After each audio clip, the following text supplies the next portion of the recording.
Nicolene and I from UVA, our 200 Euro Challenge for exploring the opportunity. And our main value proposition is that we want to bring wine closer to students and young professionals, make it more accessible and fun. Yeah, how did we come up with the idea? So the starting point was our own experience and the own want to learn more about wine, because we all knew like the scenario of being in a restaurant and not knowing which wine to order, and also feeling a bit stupid when trying it, not knowing what to look out for.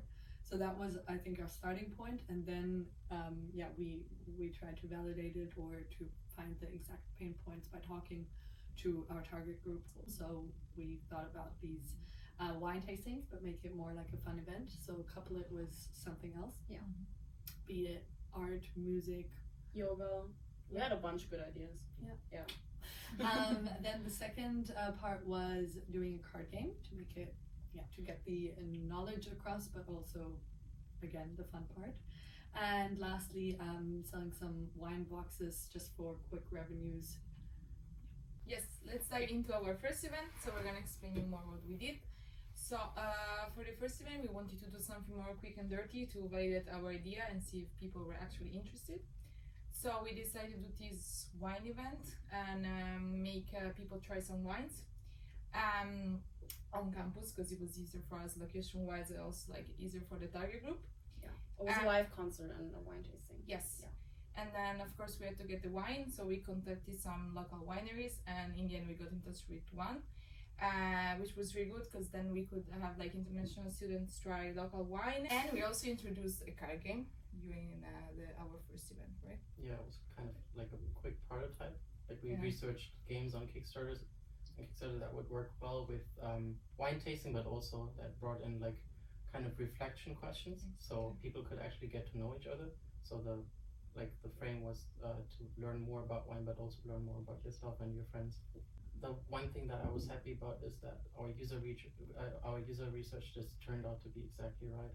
Yeah. Like people really wanted to have the social experience, and they cared about the wine knowledge, but the main thing was the social aspect of it. So we got some feedback from the first event, right? Mainly, it was positive, but mainly also people were telling us, oh, you shouldn't do it on campus, you should do it on a weekday, and you should do it in the cities. And we were talking to a lot of people of our project, and actually then we got in touch with Guillem, a sommelier here from Barcelona, and his best friend Tony owns a skate shop close to Sagrada Familia. So we were actually able to throw a skate and wine event in the city on a weekday. Only 12 people turned up, which was a lot less than we expected, especially from the feedback that we got. But I think part of the reason was probably upcoming exams for most people. So we had actually some overstock from our first two events, so we decided to stick to realize one of our first ideas, which is to do the wine boxes. It actually makes a really nice Christmas gift, and we were able to sell some. We also tried to turn our event series more into a product palette by compiling this booklet and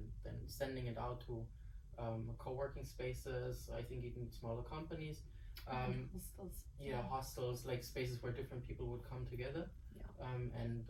We put in the yoga event, the music event, and even an arts event, although we hadn't conducted it yet.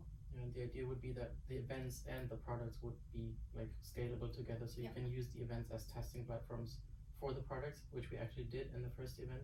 Use the events to really, develop your product palette further until it reaches maturity. We got some positive feedback. No fixed confirmation yet, because I think because of the upcoming holiday season.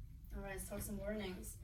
Things that didn't go so well. I think marketing and ticket sales, honestly. Yes. That was one of our biggest issues. I think something we could have done is bring our value proposition better into our marketing. Give people a better impression of what it would have been like to attend the events. Yeah, absolutely. Have a continuous stream of impressions on your social media, which we didn't have the time for. Yeah. Also, that was a general thing, like that we maybe had the ideas and the concept, but the time was so limited that we weren't able to really plan the events to the level of satisfaction that we would have wanted to. Exactly. Yeah, most importantly, things that went well, because quite some things went well, right? Yes. Fake it till you make it, honestly. I mean, we had very little idea about wine in the beginning, and we just researched it and pretended like we were wine experts, and people actually believed us and had a good time at our first event. Brand design and concept. Yeah. So everyone loved our design. Thanks, Leo. Yeah. But also our concept made sense, so it was really in sync. We realized that we addressed the right problems and found actually the right solution for that. Yeah, and we developed something we cared about, Yeah, which was great. That was Yeah. nice, yeah. Quick execution and MVP stages, right? I mean, our first card game was just print out paper that we hand cut and glued, but it worked. But make it or break it. Yes, so basically we invested over 200 euros in the first event, so it was really make it or break it, because we didn't have any money to invest. Yeah. But then the first event went well, so we reinvested the money. So in the end we made revenues of 529 euros and profits of 111.